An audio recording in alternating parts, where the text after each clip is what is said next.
Olá, bom dia. Hoje, quarta-feira, 8 de maio. Seja bem-vindo à edição da Notícias de Frente. Aqui ao meu lado, Lúcio Sorge e Antero Paes de Barros. Bom dia. Bom dia, Nayara. Bom dia, Lúcio. Bom dia ao telespectador e telespectadora. Bom dia, Lúcio. Bom dia, Nayara. Bom dia, Antero. Bom dia a você que nos honra com a sua companhia. E a gente começa essa manhã de quarta-feira sabendo os destaques do Lúcio primeiro. Qual que vai ser o seu destaque, Lúcio, hoje? O meu destaque de hoje é para falar aí de um clima de suspense por conta aí de uma suposta delação dos médicos envolvidos e investigados lá na Operação Sangria. O que se especula aí é de que eles estariam negociando aí uma colaboração, uma delação premiada. Eles estiveram presos até o final da semana passada. Aí foram soltos, né? E aí a especulação que existe é de que eles podem estar negociando uma delação premiada.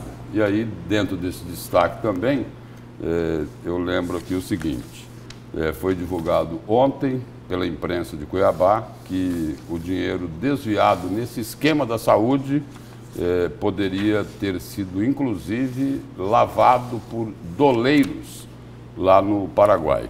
E o prefeito Emanuel Pinheiro afirmou que mandou investigar esse esquema de propina na saúde de Cuiabá. Ele teria feito essa determinação à Procuradoria-Geral do município para que fizesse um estudo jurídico, mas com a seguinte condição: esse estudo só vai ser divulgado depois que forem divulgadas as revelações dessa suposta delação e com as comprovações daquilo que for denunciado. Esse é o meu destaque de hoje.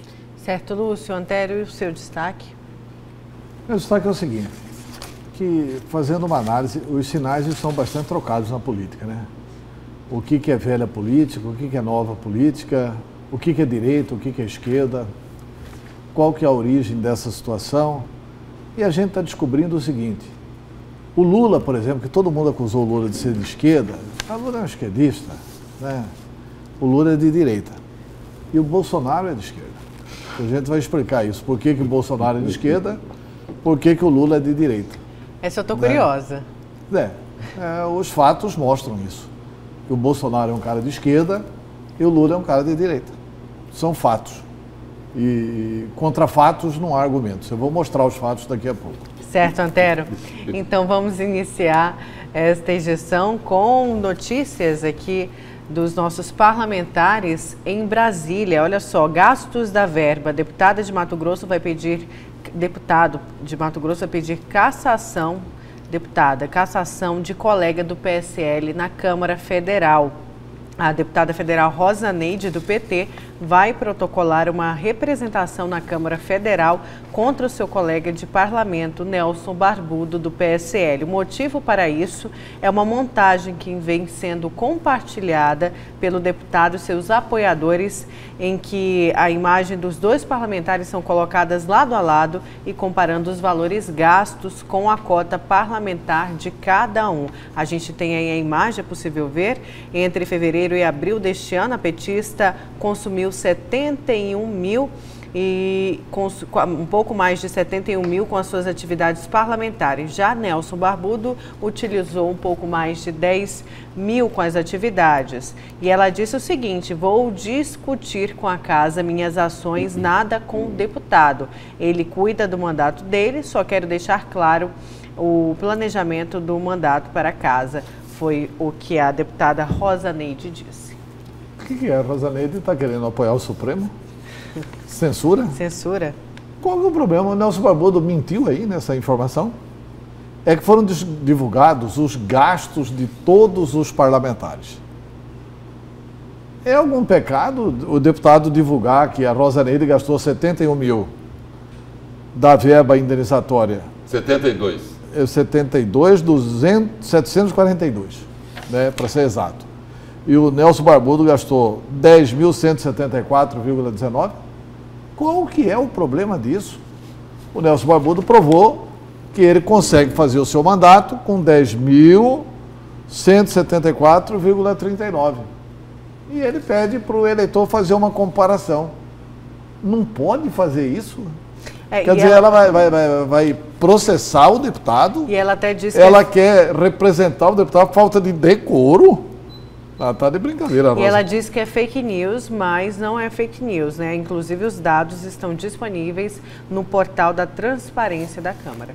Olha, a deputada Rosa Neide devia se irmanar com Dias Toffoli do Supremo Tribunal Federal e com o deputado, o ministro Alexandre Moraes, né? Os dois que deram o primeiro exemplo de censurar o site antagonista. E agora ela quer censurar a livre manifestação de pensamento do Nelson Barbudo. E censurar o direito de pesquisar no de, site da transparência. E de informar a população qual o problema do Nelson. Então, se fosse assim, os 23 deputados aqui iam processar também o Ulisses Moraes. Quer dizer, isso é falta de decoro? Não é falta de decoro nem aqui, nem em lugar nenhum. Rosa Neide vai perder tempo e mostra que ela está perdidinha no mandato. Aliás, tudo que o Nelson Barbudo precisava é que ela agisse assim, né, Lúcio? E tem mais uma informação aqui, só para completar, não é? Para dar mais detalhes. Aí esse daí é sobre a verba indenizatória, não é? Que a Rosa Neide gastou 72 mil, né? E o Nelson Barbudo gastou 10 mil. Aí o Juarez Costa gastou 66 mil, o Neri Geller 62, Carlos Bezerra 42, José Medeiros 31 mil, o Emanuelzinho gastou 26 mil, o Dr. Leonardo 23 mil e o Nelson Barbudo 10.170 reais. E a outra informação é sobre a verba de gabinete, né? Quanto que cada deputado gastou nos 4 primeiros meses do ano. Aí Carlos Bezerra está lá no topo da lista com 223 mil reais, e no topo da mesa o celular, sem colocar no silencioso. Depois de Carlos Bezerra vem a Rosa Neide com 215 mil, Juarez Costa 211 mil, Emanuelzinho com 192 mil, Neri Geller com 188, José Medeiros com 182 mil, Nelson Barbudo com 181 mil e o Dr. Leonardo com 157 mil reais. Então, doutor Leonardo... Esse daqui é da verba de gabinete. Né? Isso. Só explicando eu. Só que o doutor Leonardo, por exemplo, ele não vai fazer essa comparação, né? Pois é. É um outro estilo. A gente vê, né, que ele também, na estilo. verba indenizatória, ele também aparece como um penúltimo aí, né? Só à frente de Nelson Barbudo, mas não fez a comparação com o PSL. E desses integrantes da bancada aqui, tem uma outra disputa que está difícil de saber quem é que vai ganhar lá em Brasília, viu, Antero? Difícil, dentro da bancada aqui. É a disputa de Nelson Barbudo com José Medeiros, para ver quem é dos dois que consegue agradar mais o presidente Jair Bolsonaro. Mas eu quero voltar nesse assunto aqui, da verba de gabinete. O que é a verba de gabinete? Quer dizer, informada assim, parece que o Bezerra recebeu 223.149,52 para colocar no bolso. Não é isso. Isso aqui é nenhum centavo para cada deputado. É que cada parlamentar tem direito a indicar 25 secretários parlamentares. Então tem pessoas que não indicaram todos e por isso gastaram menos. Mas esta verba é uma indicação dos parlamentares para pagamento dos funcionários. O gabinete do deputado é que está custando isso. Entendeu? Isso. Então não é que o Bezerra embolsou 225 e nem que o doutor Leonardo colocou no bolso 157 mil. Não. Isso aqui, cada deputado recebe 111.675,59 por mês. Isso. Para distribuir, pagar salários de 25 secretários parlamentares. De acordo com o que cada um distribuiu ou preencheu, é que se chegou a esse número. Bezerra, mais experiente, preencheu seus cargos rapidamente, que deve ter vindo, inclusive, da legislatura passada, enquanto outros ainda estão preenchendo cargos ou até nem fazendo questão de preenchê-los, na sua totalidade.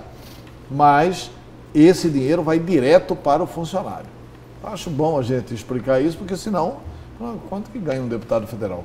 223 mil. Mas que custa caro, o deputado federal custa, hein? Custa. Esse é o custo hein? Isso que eu ia falar. Custa caro, hein? Mas esse é o custo do funcionário que trabalha lá no gabinete. Não, eu sei que é o custo do funcionário. Eu sei, mas é para cada gabinete. É, que varia lá de R$1.000 até 10 mil ou 15 mil reais. Mas custa 111 mil por gabinete.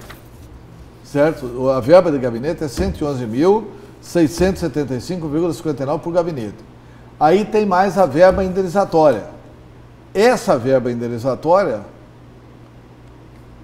que eu não sei quanto que é, porque aqui é a somatória de 3 meses, né? Esse tipo de gasto aqui é a somatória de 3 meses. E depois tem o salário dos senhores deputados. E aí, e totalizando aí nessa verba de gabinete, que é para pagar funcionários, eles consumiram R$1.672.555,14 nos 4 primeiros meses do ano. E somando os dois, passa de 2 milhões, verba indenizatória. Dá praticamente 400 mil de verba de gabinete por mês, né? Aí acaba dando aí mais de 2 milhões nos primeiros 4 meses do ano, só dos deputados federais aqui de Mato Grosso, que são 8, né? Lá são 513. É difícil até fazer a conta.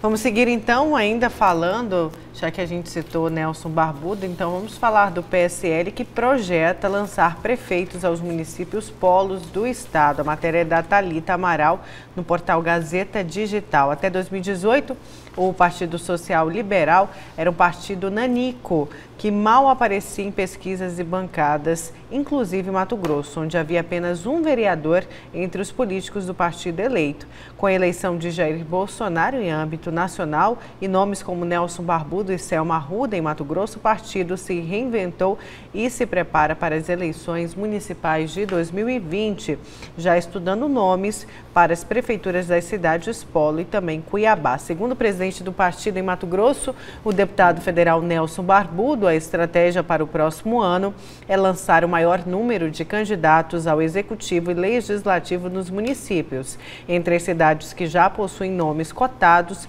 está Cuiabá, Rondonópolis, Primavera do Leste e Campo Verde. E nós falamos ontem, né, do PSDB e também do PROS, e agora o PSL que quer lançar o maior número aí de nomes para disputar as eleições de 2020. Agora, quem seria o nome aqui em Cuiabá? Quem andou ensaiando aí que seria candidato foi o Vitório Gale, né? O Vitório Gale que disse que talvez seja candidato a prefeito de Cuiabá. Mas com a repercussão negativa nas urnas, será que ele arrisca? Não, arrisca, porque uma coisa é a eleição de deputado federal, outra coisa é inteiramente a eleição de... Ele não foi mal votado, não. Acontece que na coligação dele... Ele não entra. Ele acabou não entrando. Mas ele tem um apoio importante do PSL, ele tem um apoio importante da igreja, ele tem muita relação com o presidente Jair Bolsonaro. E é polêmico também. E é polêmico, que acaba atraindo. Ele tem aqueles conceitos espetaculares sobre Mickey Mouse, sobre o Rei Leão e tal, dizendo que são homossexuais e recomendando aos pais que não deixem assistir e nem os filhos irem à Disney. São, assim, propostas interessantíssimas para o debate da Cuiabá depois dos 300 anos. Né? Imagina o horário eleitoral e o debate. A gente já consegue projetar, né, com nomes tomara como que nós do tenhamos Rogério bons Gale. candidatos. Né? Quem não vai ser candidato, que já anunciou que não é mais candidato a nada, é o procurador Mauro. Né? Como ele não é desses políticos tradicionais, porque o político tradicional, quando fala, se fala, então é candidato, né? Se falasse nessa altura do campeonato que não é candidato, é porque era, né? O procurador Mauro, não. Ele já dissipou qualquer dúvida, não vai ser candidato. Talvez ele vai ficar na organização do PSOL, ver um outro candidato pelo PSOL, e dá um tempo, né? Porque nas últimas 10 eleições ele deve ter participado de todas, né? Ou de quase todas. De quase todas. Ou de todas, né? Mas vai que de repente ele muda de ideia, né, Antero? Não é o estilo dele. Não né? é o estilo dele. Não é o estilo dele. Pode ser que mude, mas se ele virou político, é capaz de mudar, né? Porque ele tem orgulho de falar que ele é mais ligado ao rasqueado. Rasqueado não, como que é o negócio dele? Lambadão? Lambadão. Do que é a política, né? Pois é, e só para dar continuidade, ontem a gente encerrou a notícia de frente falando da senadora Selma Arruda, que existe aí um abaixo-assinado dos eleitores de Selma Arruda, que em 24 horas já tinha 500 assinaturas, reforçando para que ela não seja cassada, né, na última instância, que é no TSE. E tem notícias aqui da Selma Arruda, olha só, prática ilegal. A senadora de Mato Grosso é acusada de nepotismo por empregar marido no fórum. A senadora Selma Arruda, que teve a candidatura vitoriosa ao Senado e foi cassada, praticou nepotismo quando exercia a função de juíza, de acordo com o entendimento do Conselho Nacional de Justiça. Seu marido, Norberto Arruda, trabalhava como voluntário no gabinete da 6ª Vara Criminal de Várzea Grande, na qual ela era titular. O conselheiro Joaquim Falcão determinou que em agosto de 2008 que a atividade fosse encerrada após a constatação de irregularidades. A decisão foi resposta a um pedido de providência feito na época pela seccional da Ordem dos Advogados de Mato Grosso. Eu acho que pode ser um tiro pela culatra essa coleta de assinaturas da Selma, né?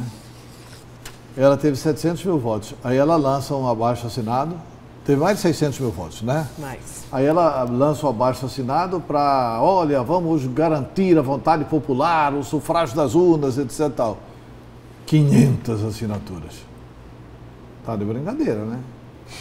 Eles tinham que ter em 24 horas, em 24 horas. Não, mas mesmo assim, mas eles tinham que ter ficado de boca calada, fazer o movimento. Você vê que esse movimento tem que ser pela internet, aí não tem jeito, né? Aí não tem jeito, né? Isso pode ser um tiro no pé da Selma Arruda. E ela voltou a se manifestar a favor da investigação contra o Poder Judiciário. Né?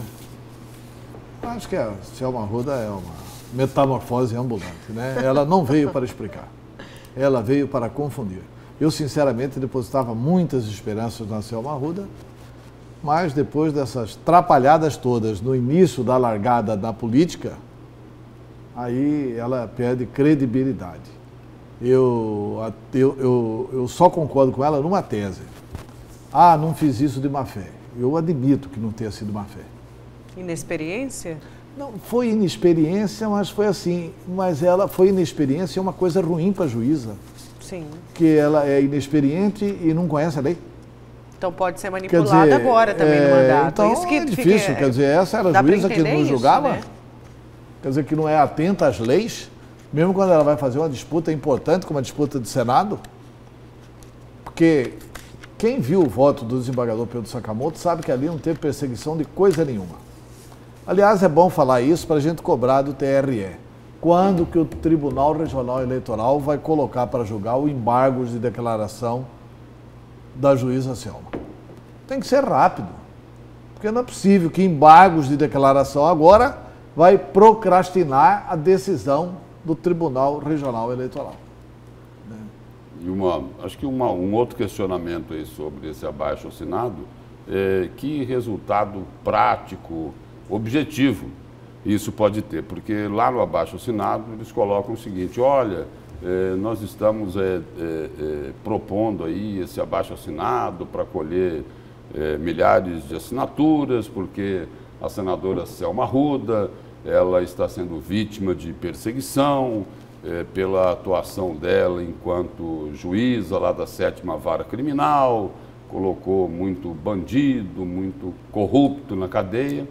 Mas a questão aí é a seguinte, não é isso que o Tribunal Superior Eleitoral vai julgar. Não é essa a questão, né? Quer dizer, o trabalho dela enquanto magistrada é um trabalho reconhecido, prestou sim um grande serviço aqui para Mato Grosso. Colocou muito bandido, muito corrupto na cadeia, gente que arrombou aí com pé de cabra os cofres públicos, né? E aí alguns, o seguinte, diz que roubaram um montão e devolveram pequenininho, tantinho, um tantinho, né?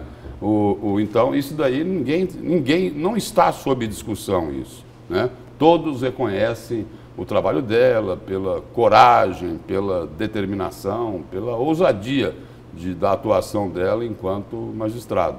Só que o que está sendo julgado aí é uma denúncia de Caixa 2, né, e de abuso do poder econômico, e que teve um placar aqui no Tribunal Regional Eleitoral de 7-0 pela cassação do registro dela e dos 2 suplentes.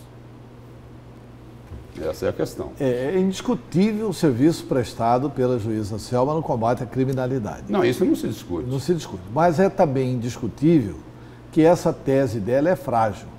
Porque assim, se fosse perseguição, porque ela teria punido o Riva e o Silval Barbosa, para aí, nos 7-0, teve um desembargador que se declarou impedido para não votar. Foi o desembargador Márcio Vidal, presidente da corte. Certo? Foi substituído. Foi substituído por uma outra desembargadora. Mas 2 desembargadores votaram contra ela, neste caso do eleitoral. O desembargador Pedro Sakamoto podia ter revisto os votos dela lá na Câmara Criminal, onde ele é uma das vozes mais autorizadas e mais legítimas, com votos realmente magníficos no Poder Judiciário de Mato Grosso. Alguém tem notícia do desembargador Márcio Vidal perseguindo a Selma no Tribunal de Justiça? Não tem. Tem notícia do desembargador Pedro Sakamoto? Não tem. Enfim, não tem notícia de nenhum desembargador, gente. Isso aí, infelizmente, a Selma errou, não se deixou assessorar, achou que era uma bobagem, que podia gastar antes, não gastou e a lei proibia. E a lei tem que ser feita para todos, inclusive a juíza Selma. Eu acho difícil a Selma escapar dessa cassação. A não ser que seja uma decisão política, a não ser que enterrem provas vivas em Brasília. Se as provas valerem, ela terá a cassação confirmada pelo Tribunal Superior Eleitoral. Porque a interpretação que se dá aí é a seguinte, é de que esse placar poderia não ter sido de 7-0 se restasse ali uma pontinha de dúvida de algum desses 7 julgadores, né? Dizer, olha, eu não tenho muita certeza se eu devo votar pela cassação. Então, na dúvida, como é? Pró-réu? Na dúvida, pró-réu. Pois é, ou seja, não tinha dúvida, no julgamento não tinha dúvida. A unanimidade vai ser levada em conta pelo TSE. Eu vou arriscar aqui uma informação. Informação não, um comentário, porque não é informação. Eu não tenho condições de saber voto de ninguém que votou no TRE. Tenho condições de saber o voto de como votou contra a juíza Selma, senadora da República. Mas não tenho condições de saber como é que eles votaram na urna.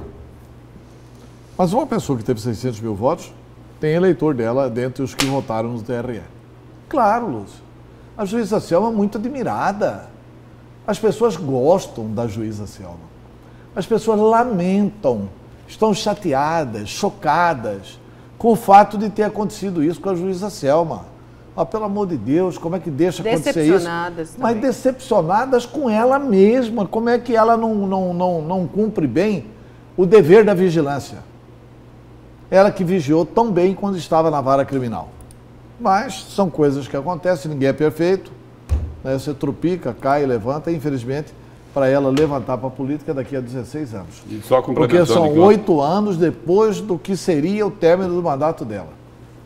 Só complementando aí, Nayara, o que o Antero colocou, eu até acredito que alguns, né, pelo menos alguns desses 7 julgadores gostariam de ter votado a favor da senadora Selma Arruda. Só que o que estava lá no processo não permitiu que eles agissem de outra forma. As provas já falam por si mesmo, né, Lúcio? Não tem o que questionar. Foi comprovado. É o que todo mundo sempre fala, mas todo político comete o crime de Caixa 2. Mas nem todo político não se tem a prova realmente de que aquele político cometeu Isso aí é crime de Caixa 2 com cheque nominal. É crime de Caixa 2 de fora do período de campanha, o que caracteriza abuso de poder econômico com cheque nominal.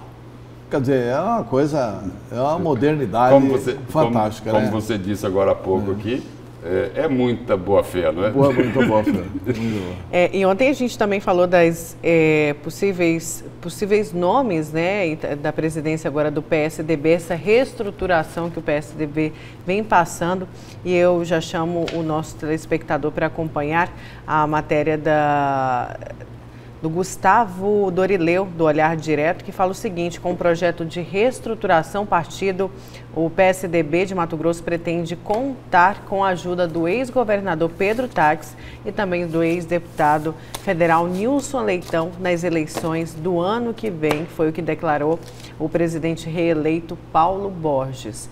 Então, o que também divide a presidência com Paulo Borges, o deputado Carlos Avalone já falou que quer a união do DEM com o PSDB, e o presidente Paulo Borges disse que pode contar com esses dois nomes para 2020, eleições municipais.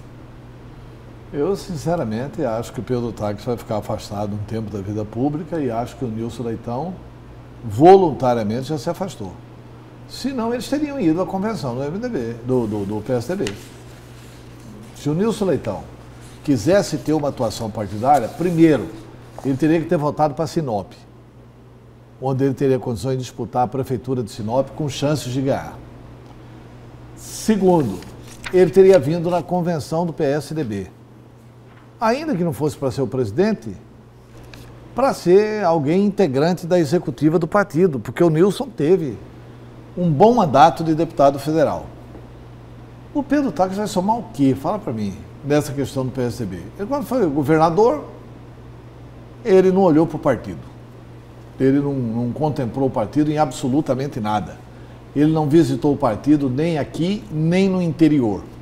Tem município do interior que, se ele for visitar o partido, ele não será recebido. Então, eu acho difícil eles contribuírem. E acho que o governador Pedro Taques vai ter muito probleminha pessoal para administrar e, por isso, ele vai fugir um pouco dessa situação de organização partidária. Pois é, até porque ele participando desse contexto, né, de eleições 2020 e muito recente a saída dele do governo do estado e toda essa crítica que a gestão dele sofreu, vai ser péssimo tê-lo aí engrossando nas eleições de 2020. Eu acho que o Avalone é muito ético nessa relação que ele tem com o Nilson, com o Pedro Taques, mas no fundo, os tucanos estão torcendo, né, para o Pedro Taques sair do partido. Não tenho nenhuma dúvida disso. Os tucanos estão torcendo. Alguém se lembra da declaração do Ciel? Quando o Ciel saiu? Saiu batendo a porta e falando, o governador prejudicou o partido com a entrada dele no partido. O governador ganhou um partido, o partido não ganhou um governador. Quer dizer, foi a frase do Ciel Tavares, que deixou o PSDB, e era muito respeitado dentro do PSDB, por causa do governador Pedro Taques e dessa qualidade de gestão feita no estado de Mato Grosso. Quer dizer, uma coisa está certa, o governo de Pedro Taques está no Guinness Book. Eu acho que ninguém vai superá-lo tão cedo em território nacional e internacional. Talvez tenha sido o governador do mundo que mais secretários teve presos durante a sua gestão. Então, isso aí não é outra coisa senão mostrar o desleixo com que foi tocada a administração do estado de Mato Grosso. Certo, vamos então para o intervalo, nosso primeiro intervalo. Na volta, a gente continua, tem o destaque do Lúcio, tem o destaque do Antero e também a Operação Sangria. É daqui a pouco.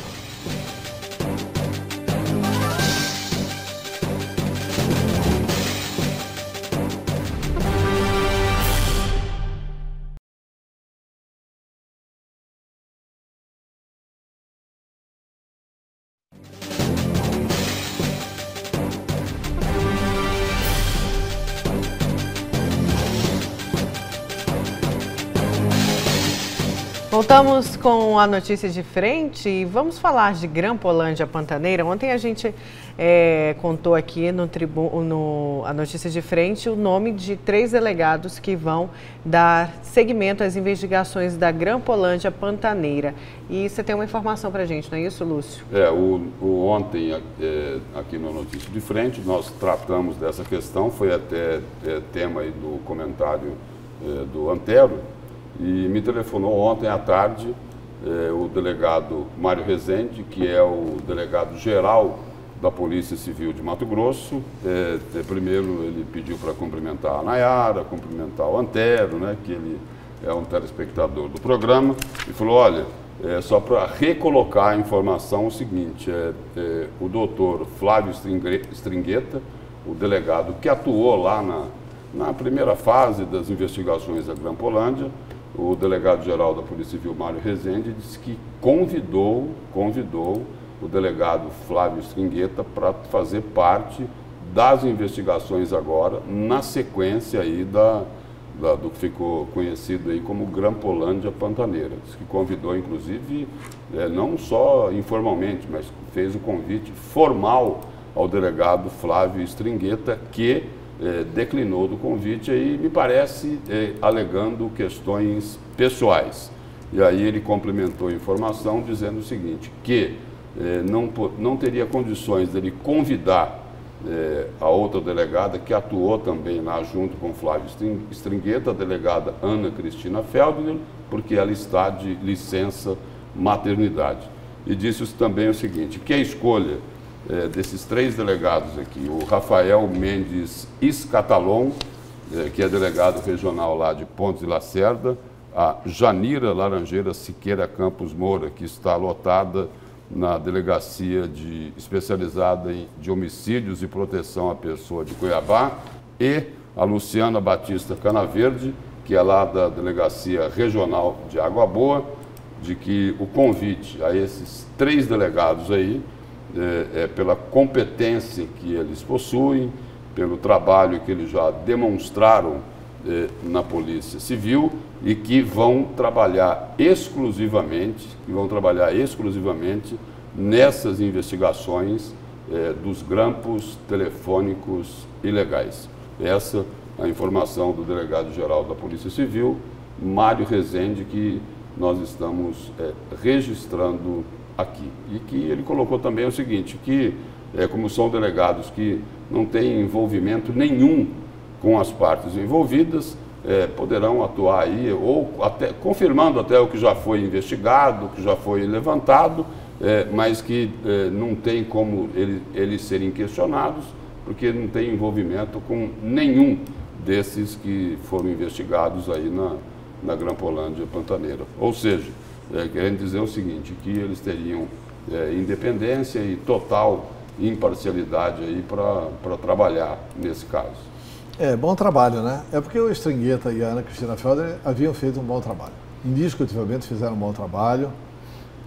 Eles tiveram a coragem de exitosamente ter denunciado, isso é histórico em Mato Grosso.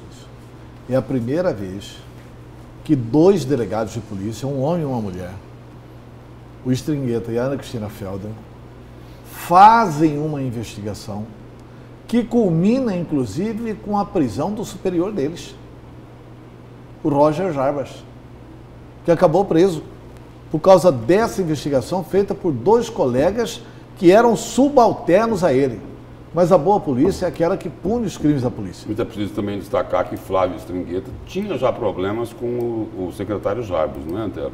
Problemas anteriores. Parece que não. Parece que os problemas passaram a existir em função dessa investigação. Tanto é que o Flávio Stringueta, mesmo sob o comando do Rogers, ele chegou a ser prestigiado pelo Rogers em várias funções que foi designada pelo Roger Jarbas. É que depois, atuando nesse inquérito, ele chegou a essas conclusões. Então, dizer que esses 3 nomes não têm nenhuma relação, 2 pontos. Alguma relação tem, né? Até porque não dá para alegar que um delegado de polícia não conhece o Rogers. Também o que foi, não sei se o delegado, o chefe da Polícia Civil falou isso para você, mas outros delegados teriam recusado também. Pelo menos 6 delegados já teriam recusado porque fica, fazer parte das investigações. Eu entrevistei recentemente o Stringueta lá na Capital FM e o doutor Flávio Stringueta ele não conseguia esconder uma certa mágoa de colegas que não conheceram a investigação e repudiaram o fato dele ter indicado o indiciamento do Roger Jarbas. entendeu? Então, essa coisa é uma coisa pesada, porque tem espírito de corpo. Qual que é a tranquilidade que pode ser dada nesse sentido? É porque o titular da investigação é o Ministério Público, né? Então, e também a esperança de que quem aceitou fazer esse serviço não aceitou para fazer pastelão, né? Aceitou para fazer uma investigação para valer, porque a sociedade sabe em grande parte do que aconteceu. Não, mas foi isso inclusive os julgadores. Né? Foi isso que o delegado-geral da Polícia Resta Civil... saber se eles vão aproveitar as provas. Eu quero aqui, inclusive, fazer um pedido de desculpas ao doutor Márcio Rezende. Mário, né? Mário Rezende, porque o comentário que fiz foi no sentido de ajudar para evitar prescrição e para fazer economia processual. Agora, se ele não aceitou e se a outra não podia ser indicada, então, paciência. Não, na realidade, a intenção aí do delegado-geral de Polícia Civil, Mário Rezende, foi de complementar, de esclarecer, de enriquecer a informação, né? E ele fez questão de deixar muito bem claro aí de que esses 3 delegados aí terão compromisso com a total lisura aí dessas investigações, né? Entendeu? Para atuar aí com toda a independência e com toda a imparcialidade. Certo, vamos falar das contas do governo do estado, que fecha as contas de abril com um déficit de 72 milhões de reais, quase 73 milhões de reais.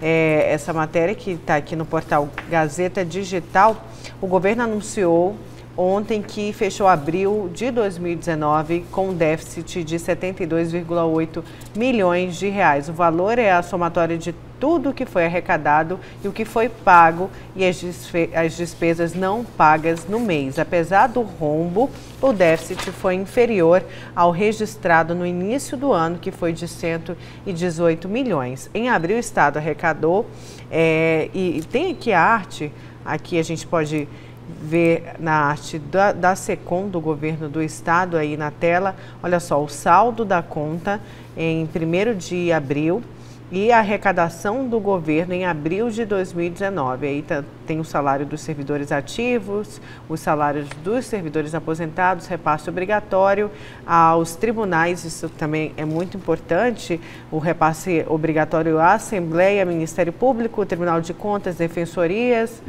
70 e 41 prefeituras, educação, o Fundeb, a educação também, saúde, e também temos aí pagamentos de dívidas com bancos, investimentos e repasses a contas especiais, como o MT Saúde e o MT Prev. Então, fechou aí no déficit de 72 milhões 821 mil reais. Tem uma coisa só aqui que chama atenção. Aliás, 2 coisas. Primeiro, os sindicalistas, o que os sindicalistas cobraram, e nós dissemos que o governo tem prestado contas, está aqui. É importante divulgar o que gastou com o Tribunal de Justiça. Está aqui, está divulgado. Agora, o papel do governo é esse, colocar no site do governo, divulgar, não é papel do governo panfletar. Os sindicalistas que façam bom uso dessas informações. Mas o Tribunal de Justiça recebe quase 100 milhões por mês, dá 96 milhões 215, a Assembleia Legislativa 41 milhões 686, o Ministério Público 35 milhões, o Tribunal de Contas 29 e a Defensoria Pública 10 milhões.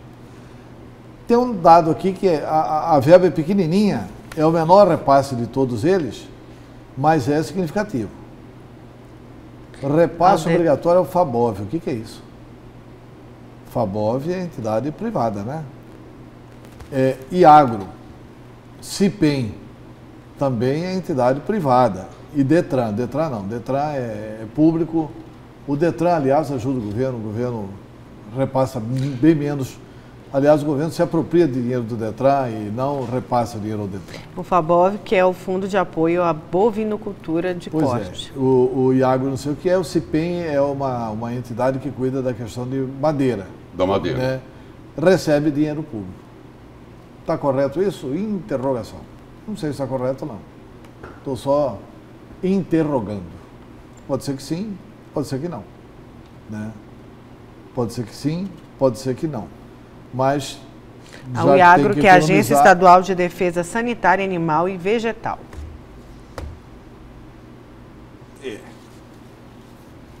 Não deixam de ser entidades importantes, né? Mas apenas questionando se é papel do Estado esse repasse, passar dinheiro para essas entidades. Pois é, e o governo mostra o comparativo com o início do ano, né? Que o déficit era muito maior, de 118 milhões. Aí chama atenção também para a arrecadação, foi de 1.488.786.000. E a gente falava daquela palestra que foi até o seu comentário sobre o ajuste fiscal, né?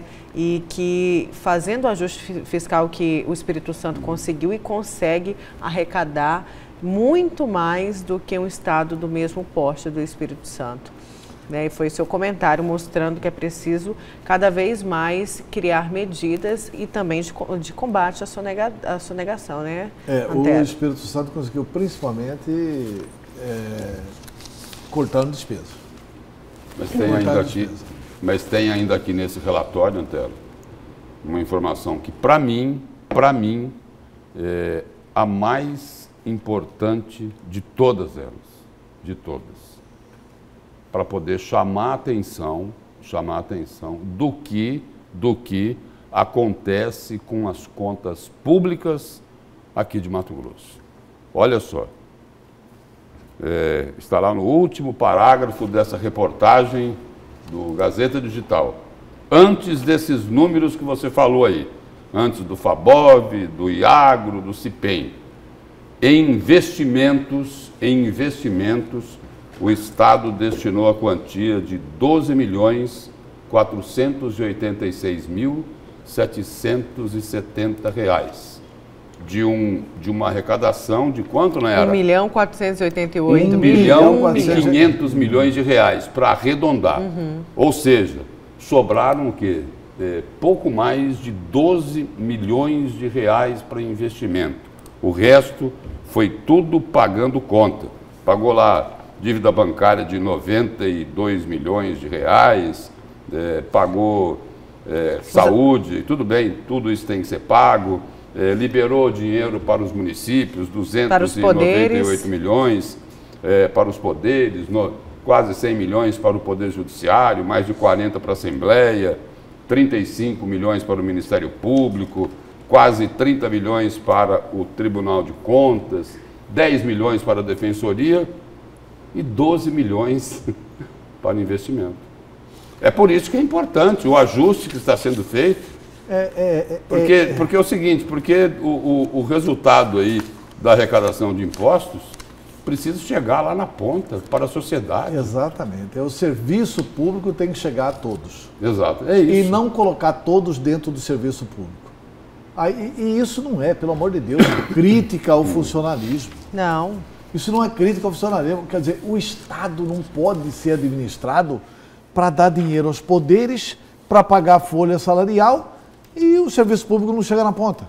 Agora o que precisa ser dito novamente é o seguinte, olha, daria para sobrar, mesmo nessa crise toda, bem mais do que sobrou aqui para investimento de 12 milhões, se não estivesse sobrando dinheiro nos poderes e nas instituições, que continua sobrando.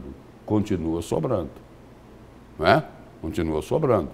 É importante reduzir custos, cortar despesas. Agora é o seguinte, é preciso também eliminar os privilégios. E aí é o seguinte, aí todo mundo tem que ter consciência de que todos precisam participar desse esforço, desse sacrifício. Não alguns setores acharem o seguinte, de que eles, tem crise aqui, mas o nosso negócio aqui é viver na ilha da fantasia. Agora, quando a gente Lúcio, fala... E essa crítica que se faz procede. Eu alertei aqui, todos sabem do enorme respeito, do carinho, da admiração que eu tenho pelo procurador que se elegeu chefe da Procuradoria do Ministério Público. É uma pessoa realmente extraordinária, só a dedicação dele às crianças, do José Antônio Borges, já é algo assim a ser elogiado para a sociedade mato-grossense. Mas os dois candidatos, tanto ele que concorreu, ganhou por um voto, como o candidato derrotado, os dois concorreram fazendo promessas de melhorar a vida dos membros do Ministério Público. E conseguiram, né, Lúcio? Logo depois da eleição do Ministério Público, a Assembleia aprovou uma lei, essas coisas que eu não entendo. Os deputados também deveriam pôr um pé na porta, falta lá, vocês prometeram lá, mas essa lei não vai passar aqui. Entendeu? Eles prometeram na campanha e melhoraram a vida dos funcionários do Ministério Público, mais benesses para os funcionários do Ministério Público e para os próprios promotores.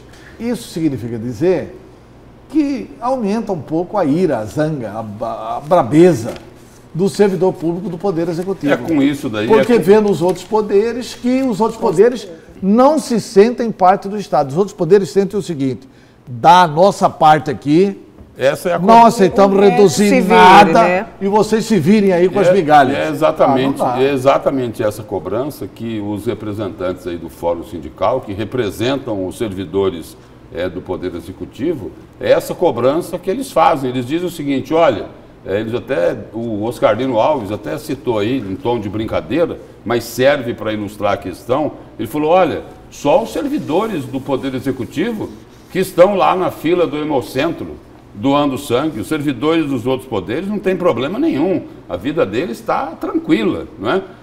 Eles recebem a RJ, não é? Eles recebem o salário em dia, eles têm lá muitos e muitos benefícios e a cada dia que passa, como disse o Antero aí, estão conquistando mais privilégios. Ou seja, eles têm que cortar os privilégios, eles têm que cortar essas gorduras, não é? E é por isso que o servidor do Poder Executivo se considera aí como um funcionário de segunda categoria, comparando com os funcionários dos outros poderes. E isso, mais cedo ou mais tarde, tem que ser corrigido. E é bom o seguinte: eles saíram daquela reunião lá com o governador Mauro Mendes, né, há dias atrás aí, questão de 8, 10 dias atrás, né? Com uma esperança de que no orçamento do ano que vem essa história aí pode ser mudada. Vamos ter esperança. Vamos seguir então. O prefeito Emanuel Pinheiro comentou as acusações que recém caem sobre o ex-secretário de Saúde de Cuiabá, Ruark Douglas, e disse que a prefeitura também vai investigá-lo. A reportagem é de Patrícia Helena Dorileu. O prefeito Emanuel Pinheiro determinou que a Procuradoria-Geral do município investigue e apure os casos e as denúncias que estão sobre o ex-secretário municipal de saúde, Ruark Douglas Correia. Ele é acusado de comandar um esquema de propinas pagas a empresas ligadas com que tinham contratos com o Hospital São Benedito em Cuiabá. Essa determinação do prefeito veio depois que o próprio ex-secretário confessou que havia sim um esquema dessa natureza dentro da unidade de saúde. Ruark Douglas Correia e os médicos Luciano Correia Ribeiro e Fábio Liberali Westmeyer são réus na Operação Sangria, que investiga essa fraude na saúde do estado e do município. Na última sexta-feira, eles tiveram a liberdade concedida pela juíza Ana Cristina Silva Mendes, da 7ª Vara Criminal de Cuiabá. O prefeito Emanuel Pinheiro comentou sobre essa situação e sobre essa determinação do município próprio investigar e colaborar com a justiça nos fatos que estão sendo aí denunciados. Eu tenho sido, e tenho dito, tenho sido maliciosamente atacado nessa questão. Sou o maior interessado, como todo mundo é, né? Mas eu, como gestor, como prefeito da capital, sou o maior interessado na elucidação de todos esses fatos, o que já se ficou sabendo que nessa suposta delação, que ninguém tem a confirmação, mas o que já ficou sabendo, concretizado, que foi uma licitação feita em 2015, certo? Ou seja, na gestão passada, e que foi consolidada. Ela foi feita de forma emergencial em 2015 e depois foi feita uma licitação dentro dos moldes normais, tradicionais, no final de 2015, onde as mesmas empresas venceram. Então, até o momento, diz respeito à gestão passada. Emanuel Pinheiro diz que nunca suspeitou com a corrupção dessa natureza, que um esquema de propina ilegal como o que está sendo investigado pudesse estar acontecendo dentro da Secretaria Municipal de Saúde. Diz que nunca suspeitou e que prefere não julgar ninguém até que tudo seja devidamente apurado. Nada pesava contra ele, nunca pesou, nada pesava, até que depois vieram a surgir todos esses fatos e que nós estamos aí, somos os maiores fiadores para que tudo seja esclarecido, e o que depender da gestão Emanuel Pinheiro, da Prefeitura de Cuiabá, que tudo vai ser esclarecido da melhor forma possível. A Prefeitura já é amplamente colaboradora em todo esse processo. Essas denúncias te deixam decepcionado com o Roark, um homem que o senhor confia? Olha, o que eu posso dizer, eu quero esperar conhecer todo o processo. O que eu posso dizer é que o Roark é um grande técnico. Hoje, se temos aí o HMC em pleno funcionamento, bombando, funcionando em etapas dentro de um planejamento, devemos demais a missão que eu dei a ele, para que assumisse, junto com a brilhante equipe técnica da Prefeitura de Cuiabá, em tempo recorde, a elaboração de um projeto para viabilizar o programa Chave de Ouro e que pudéssemos conseguir os 100 milhões de reais para a construção da maior unidade de saúde pública da história de Mato Grosso, e que dentro dela vai funcionar o novo e moderno pronto-socorro de Cuiabá. Está aí o HMC, é uma realidade. É esse perfil técnico que eu tinha buscado para a minha gestão. No mais, cabe à Delegacia Fazendária, ao Ministério Público e à Justiça, certo? Investigar, julgar, elencar provas, julgar, e os responsáveis, seja ele ou outros, que paguem no rigor da lei, caso seja comprovado. Com a imagem de Valdeir Moraes e apoio técnico de Jean Carlos, Patrícia Helena Dorileu para o A Notícia de Frente. E esse assunto já é o destaque de Lúcio Sorge, o prefeito que comentou aí sobre a Operação Sangria, e a Patrícia perguntou se ele se sentia decepcionado, né, em ter escolhido e ter confiado o Roark para uma das pastas mais difíceis dos municípios, que é a saúde.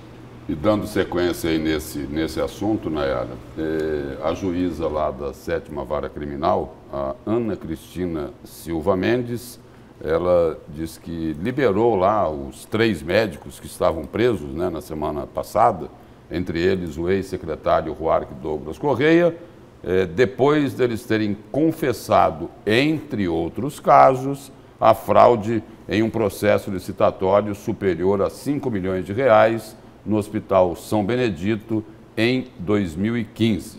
Eles disseram, e essa reportagem aqui é do Media News, eles disseram que durante o processo licitatório de uma contratação da empresa para a prestação de serviços, todas as empresas participantes eram de propriedade dos acusados, ou seja, um joguinho de cartas marcadas.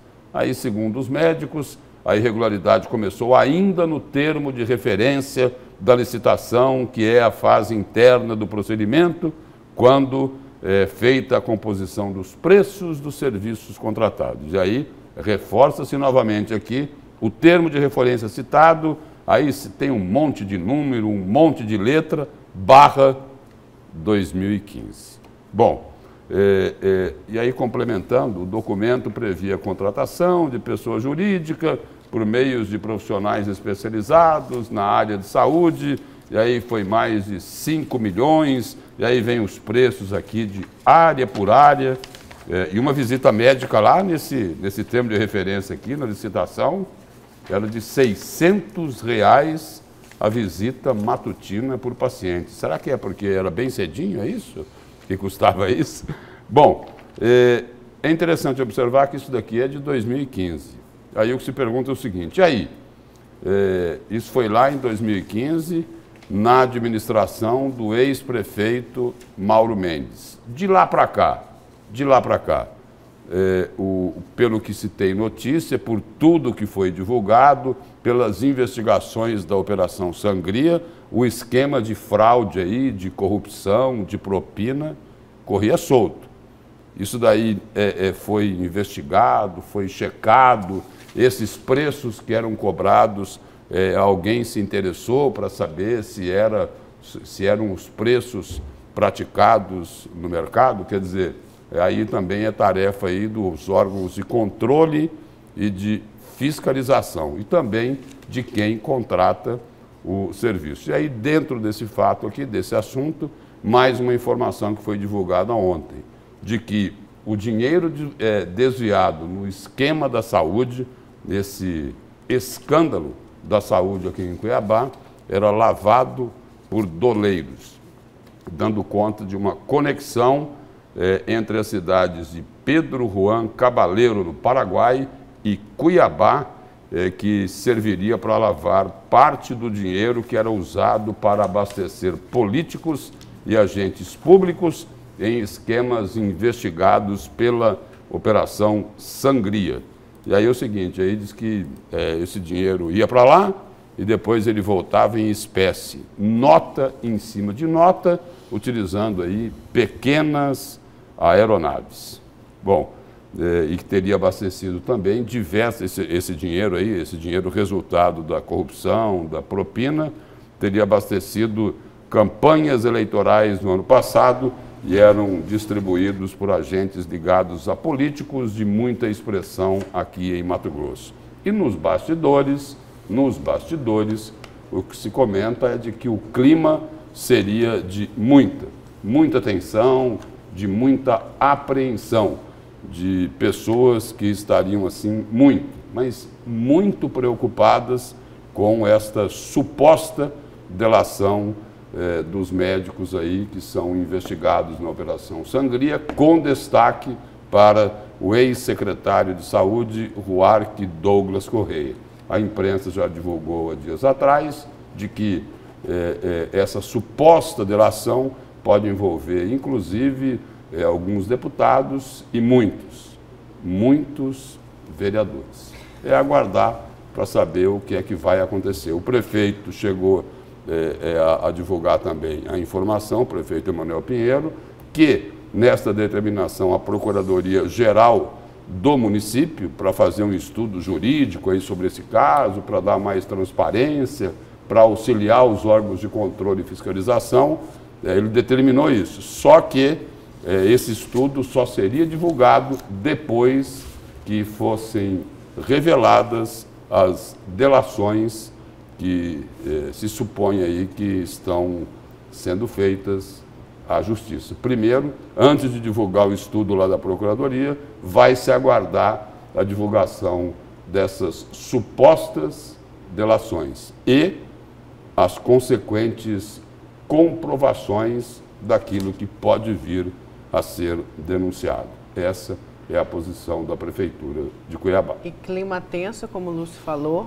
tanto na Assembleia quanto na Câmara de Vereadores de Cuiabá. Não, eu acho que isso aqui tem que ter esclarecimentos da parte do governo do Estado.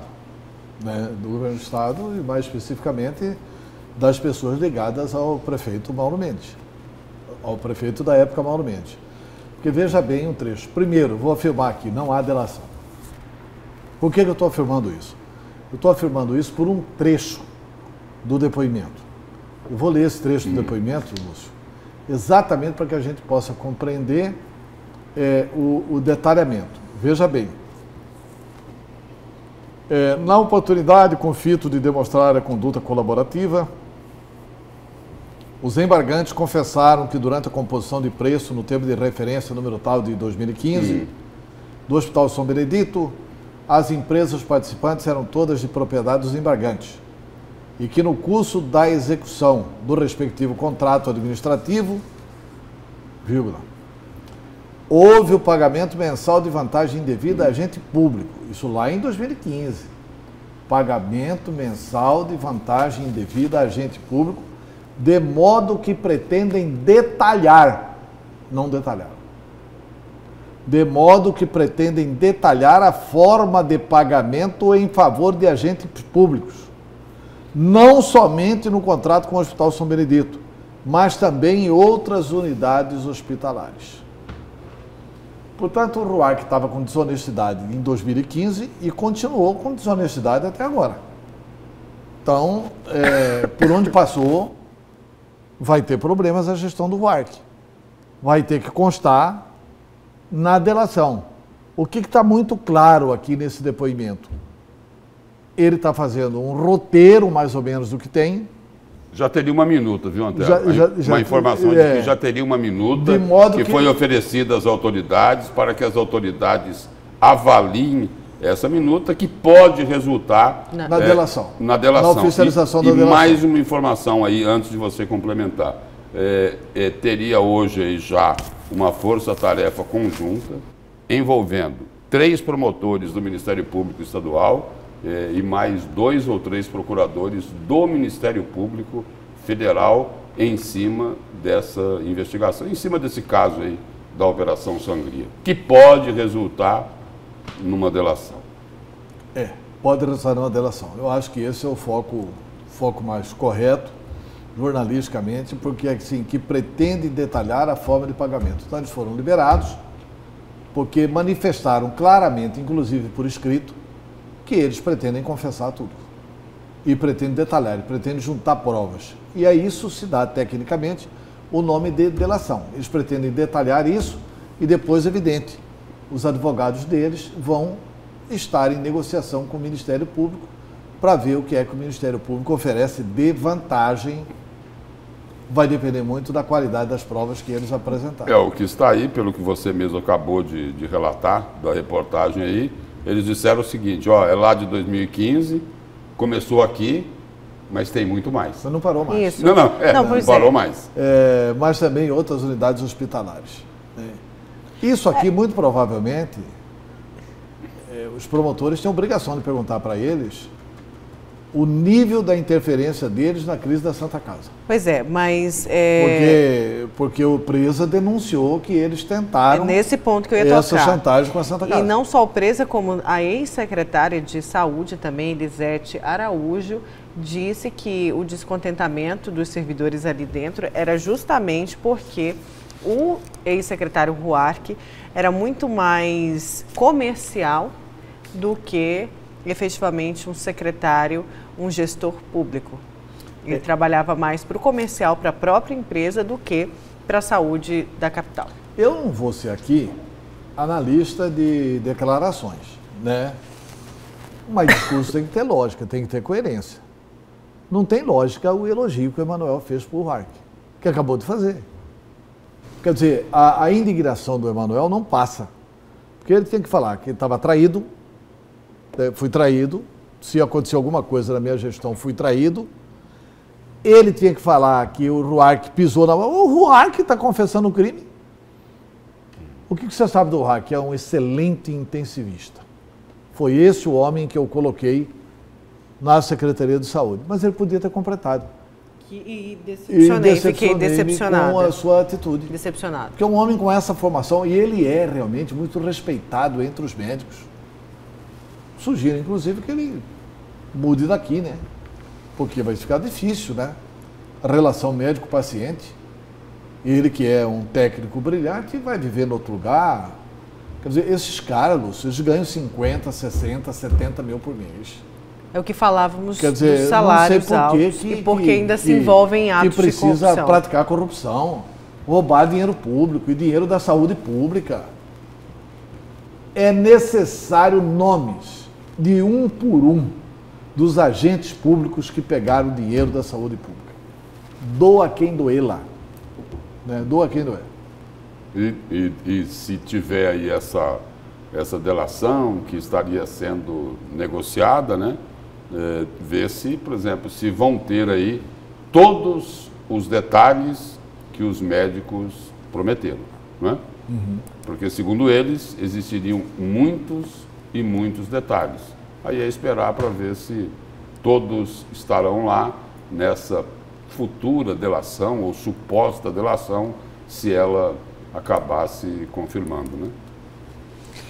É aquilo que a gente já ouviu falar em outras delações, né? Olha, fulano denunciou, mas ele foi seletivo. Eu não acredito que o delator é seletivo. Sinceramente, a maioria dos delatores... Senão não saía, senão não tinha o benefício, a maioria dos delatores, né? A não justiça se sabe... coloca em risco. Eles sabem que ele não pode mentir. Isso. Ele pode até esquecer um fato aqui ou ali, mas o advogado vai estar insistentemente tentando lembrá-lo para ele contar todos os fatos. Porque o bom advogado que faz a delação não quer que o cliente dele minta. Porque senão ele não recebe o benefício. Descoberta a mentira, ele perde o benefício. Certo, vamos para o nosso intervalo. Então, na volta, a gente vai falar de Santa Casa de Misericórdia.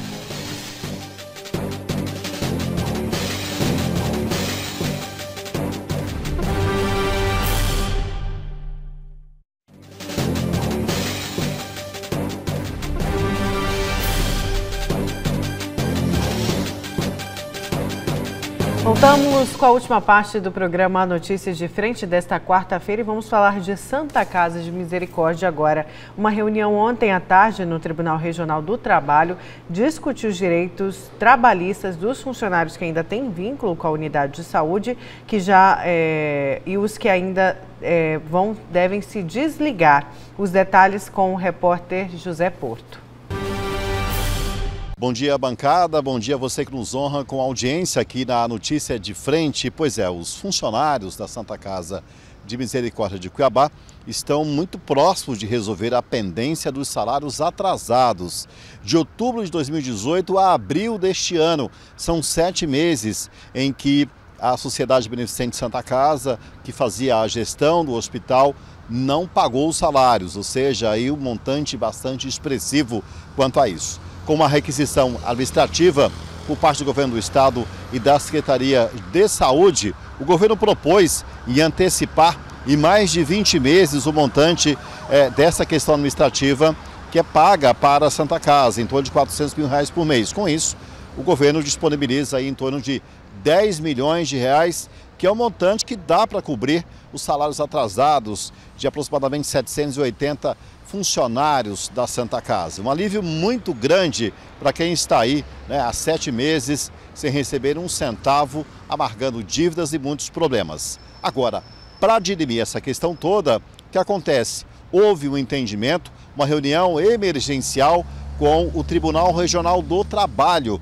para que isso fosse colocado à mesa, uma discussão, porque é uma questão nova do Estado também, de acordo com a Justiça Trabalhista, dessa requisição administrativa, onde o passivo trabalhista continua sob responsabilidade dos gestores da antiga Santa Casa e, a partir de agora, a gestão do hospital é do governo do Estado. Portanto, houve todo o empenho por parte dos sindicatos enfermeiros, como também de outras categorias, para agilizar essa discussão e colocar à mesa um processo aí que possa encaminhar esses pagamentos, já que o governo do estado garante a antecipação desses recursos. A reunião presidida pelo juiz auxiliar da presidência, Ivan Tessaro, com a presença do procurador-geral do estado de Mato Grosso, Francisco de Assis Lopes, e também de representantes das categorias como da gestão da antiga diretoria da Santa Casa de Misericórdia.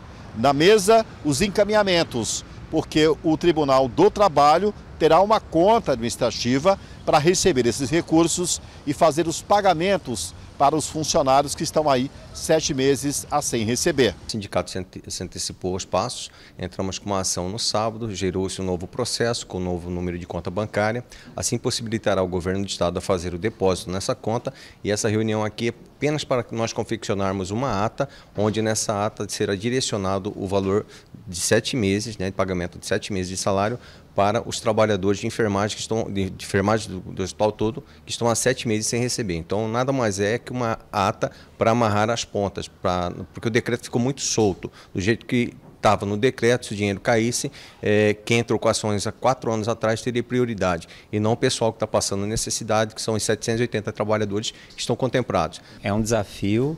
Para a Justiça do Trabalho também é um desafio lidar e tentar gerenciar esse processo todo, de fazer com que os valores cheguem no valor correto para cada um dos credores, sem esquecer que, ao mesmo tempo em que nós estamos tratando especificamente nesse momento dos 7 meses de salários atrasados, mas que existem outras verbas que estão sendo discutidas em uma centena de processos que estão tramitando aqui na Justiça do Trabalho, e também não esquecendo de outro aspecto, que é, ainda que sejam pagas os salários dos 7 meses pendentes, é possível que tenham outras verbas que continuarão em aberto, que continuarão pendentes e terão que ser resolvidas em algum momento. Certo, o Porto então trazendo as informações da reunião e a definição aí dos salários atrasados, 10 meses, já quase 10 meses, né, de salários atrasados dos servidores da Santa Casa de Misericórdia. Vai dar, primeiro que a informação do Porto revela quanto que o Estado está definindo pagar por mês da Santa Casa, né? Não sei se essa é uma definição já oficial ou se é pelo menos uma definição para sanar a crise. o Estado está se propondo a pagar 400 mil por mês pela requisição administrativa dos bens móveis e imóveis da Santa Casa de Misericórdia. E está autorizando fazer o adiantamento de 10 milhões, que é para liquidar o passivo trabalhista com os atuais servidores da Santa Casa. E é essa ata que está sendo feita a várias mãos na Justiça do Trabalho para virar uma sentença judicial e para que o Estado possa cumprir. Agora, a Santa Casa vai levar um tempão, hein? A antiga direção da Santa Casa, porque aí ela vai ter uma receita de 400 mil por mês e ela vai ter que começar a programar isso. Primeiro que ela vai ter que começar a negociar os seus débitos trabalhistas passados, porque são 8, 10 milhões agora, mas o cálculo das contas da Justiça do Trabalho dá mais de 28 Agora, milhões. esse valor inteiro de 400 mil é uma decisão unilateral do governo? Não, veja bem, isso aí depois o outro lado pode recorrer, né? Se achar que não vale a pena. Mas eu nem sei se essa é a oficialização, porque eles iam mandar peritos para analisar, etc. e tal. Eu acho que isso é mais um adiantamento que o governo está fazendo, podendo ser mais, podendo ser um pouco menos, mas é um adiantamento que o governo está fazendo com base em torno de 400 mil reais. Mas o que é importante aí... Mas a Santa Casa pode contestar esse valor, evidente. Mas o que é importante aí também é dar um pouco mais de tranquilidade para os funcionários da Santa Casa, é que o governo não agiu como Pilatos aí, não lavou as mãos, está participando aí de todas as discussões. Da discussão e das negociações para resolver o problema aí dos funcionários, que é gravíssimo, né? Porque salários atrasados aqui há 8 meses, a gente perde até a conta. 8 já. É isso? 8 meses de salários atrasados. Mas né? isso deve passando todo tipo de dificuldade. Isso deve se resolver, tem algumas questões ainda a serem resolvidas, mas acho que a Justiça do Trabalho vai interferir nisso em favor dos trabalhadores, porque lá, por exemplo, tem fisioterapia. O cidadão que está doente tem um acompanhamento de fisioterapeuta diário. É funcionário da Santa Casa? Não é. É terceirizado. Só que estão 7, 8 meses sem receber. Os terceirizados. São os prestadores de serviço, São os prestadores, né? Que o governo também disse então, que está na linha de prioridade. Tem que entrar nessa lista de prioridade. Para que continue tendo um atendimento de fisioterapia. Que são trabalhadores também, só que a relação de trabalho deles é diferente do contratado. É isso? É isso. Certo. Antero, vamos para o seu destaque. Eu estou curiosa para saber quais são os indícios aí que Jair Bolsonaro é de esquerda e Lula de direita. Olha, é simples a gente perceber como os sinais estão trocados na política brasileira. Primeiro que o Lula sempre disse o seguinte, é difícil ser de esquerda. Quer dizer, tinha uma capa do Lula na Veja, na Isto É, nas principais revistas brasileiras, quando ele perdeu a eleição e tentava pela terceira vez e tal, ele dizendo que era difícil ser de esquerda. Aí ganha uma eleição que foi comemorada no Brasil, no mundo inteiro, uma festa enorme com a vitória do primeiro operário brasileiro que chega à presidência da República. Aí o Lula faz um governo que foi inicialmente aplaudido, depois vem a Dilma, e eles trocam os pés pelas mãos, geram 14 milhões de desempregados e geram uma corrupção nunca vista nesse país. Faliram a Petrobras e estabeleceram corrupção em todos os membros do governo. Quando eu digo que o Lula é de direita, porque a direita brasileira sempre ficou envergonhada, com vergonha de falar que era direita. Porque a direita era chapada com a ditadura brasileira, com aqueles que suprimiam as liberdades públicas no Brasil. Então ninguém gostava de falar que era de direita. No máximo falava assim, eu sou de centro-esquerda, ou sou de esquerda, como o PT se assumia. Só que o Lula fez um serviço tão ruim para a esquerda, que o Lula prestou um serviço para a direita. Ele destruiu a esquerda brasileira. A esquerda brasileira, para pensar num projeto de poder, vai demorar 15 a 20 anos. Por quê?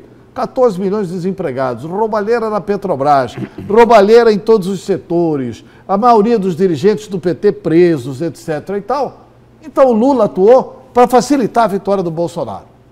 Aí o Bolsonaro, que se dizia de direita, ganha a eleição. Aí o Bolsonaro ganha a eleição graças ao Lula, graças a Dilma, graças ao desgoverno do PT, graças à corrupção desenfreada. E foi a eleição contra o PT. E foi a eleição contra o PT. Então o Bolsonaro ganha a eleição com a proposta de direita. Nós somos de direita. Aí com menos de 4 meses do governo, a gente imaginava o seguinte: a esquerda brasileira não vai ter condições de reunir, não vai ter condições de organizar. Como é que vão se organizar os movimentos populares? Como é que eles vão convencer alguém a se reunir para sair às ruas? Aí o Bolsonaro revela: opa, alto lá, eu sou de esquerda. Aí ele faz um decreto cortando 30% dos recursos da educação, do ensino fundamental, do ensino médio, do ensino técnico, do ensino profissionalizante e da educação superior. A estudantada está na rua. Parece que o Bolsonaro, que é militar, que defendeu a ditadura, não se lembra que a ditadura começou a cair quando mataram o estudante Edson Luiz no Rio de Janeiro. Aí teve a passeata dos 100 mil no Rio de Janeiro. Por isso que eu até escrevo um artigo no PNB Online, dizendo que o Bolsonaro é de esquerda. Ele organizou a esquerda brasileira. Com 4 meses, organizou. O que seria difícil, que você acabou de Seria falar, quase né? Inimaginável. Ninguém imaginava como seriam essas organizações. Ele ressuscitou o movimento estudantil brasileiro. O movimento estudantil, aquilo lá é a turma do PCdoB, a turma do PT, que está lá só para cobrar a carteirinha do estudante, etc. e tal. Ele botou todos os estudantes realmente para saírem às ruas, para se mobilizarem. A esquerda agradece o Bolsonaro, a direita agradece o Lula. É isso. Só uma observação, Antero. Você começou aí o seu comentário falando o seguinte, né? De que Lula é de direita, Bolsonaro de esquerda, falando em sinais trocados, né? Um ajudou o outro lado, né? Ambos estão ajudando o outro lado. Pegar essa expressão em sinais trocados para fazer uma outra observação. O que acontece hoje no país é o seguinte: há 3 meses atrás, no início de janeiro, todo mundo preocupado, né? Olha, tem muito general no governo, né? E o que é que está acontecendo hoje? O que é que está acontecendo hoje? As Forças Armadas, os generais, é que estão agindo como bombeiros para controlar os incendiários que querem colocar fogo no governo. E sendo humilhados. No governo de Jair Bolsonaro. Ou seja, o brasileiro não é sinal trocado. Trocado. Os generais são os democratas. Sim. E os civis são os ditadores. É isso. É super sinal trocado. Quer dizer, eu acho que o governo... E os generais que você colocou que são democratas estão recebendo o seguinte recado: olha, se vocês não gostam dessa democracia, faz um favorzinho, vai lá para Cuba ou para a Coreia do Norte. Pois é, e o Antero falou... do presidente, né? É o seguinte, falando... O Bolsonaro falou. Parece que a coisa está de ponta cabeça. Sim, mas aí o Antero falou que parecia impossível as manifestações agora no início. E já está previsto, né? A gente conversou com a reitora da UFMT, já está previsto um maio de movimentação e de manifestação em todas as universidades federais. Está acontecendo. Sim, mas vão se intensificar muito mais. Mas já estão recuando. Já estão recuando. Sim, o ministro da Educação está dizendo: olha, não é que a gente estava cortando o dinheiro da educação, isso é só um contingenciamento. Não é um corte, é um bloqueio que pode ser revisto. Aí uma outra revelação, a Nayara falou aqui da conversa, da entrevista, né? Que no Jornal do Meio-Dia com a reitora da Universidade Federal de Mato Grosso, ela fez uma outra revelação, Antero. Além de dizer que o corte pode até criar dificuldades, até para pagar a conta de água, de luz. Ela falou que a dificuldade que existe hoje é saber com quem conversa no Ministério da Educação. Saber quem é que decide as coisas lá. E só uma última informação. Com o Olavo de Carvalho, lá nos Estados Unidos. É ele que decide. O olavista. Quer dizer, o Brasil pegou um idiota desse como Olavo de Carvalho e transformou em um filósofo Olavo de Carvalho. Alguém havia ouvido falar do Olavo de Carvalho? E um segmento ainda. Antes do governo Bolsonaro? Virou um grande ideólogo. E só uma última informação, olha só, o ministro da Secretaria de Educação disse que corte cortes na educação é contingenciamento e chama os reitores de todas as universidades para discutir essa redução de 30% no orçamento. Ainda diz mais uma coisa, que isso tudo pode normalizar e pode voltar os repasses normal se a reforma da Previdência for aprovada. Só uma sugestão aqui. É um novo incêndio? Então é o seguinte, chamem os bombeiros, ou melhor, chamem os generais. Eu quero dizer o seguinte, que ele conseguiu mobilizar pelo seguinte, por exemplo, minha situação, né? Eu estava achando que vou ficar aqui só analisando a política, etc e tal. Mas eu vou à rua, em defesa da universidade pública. Ora, bons tempos, sabe aquele que é política? Eu vi ontem com estupefação o senador Wellington defendendo o corte de gastos. É a primeira vez que eu vejo político defender corte de dinheiro para a educação. Com certeza, nenhum dos filhos dele estuda na universidade pública. O que é lamentável. Estudou, mas não defende corte de emenda parlamentar. Mas não defende Esse corte não, de emenda E mais uma nem vez informando. Da emenda, né? Da verba E da mais emenda. uma vez, pois é. Vamos acabar então. Ariela aqui falando, chega. Você fica agora com o Jornal da Manhã. Até amanhã. Bom dia.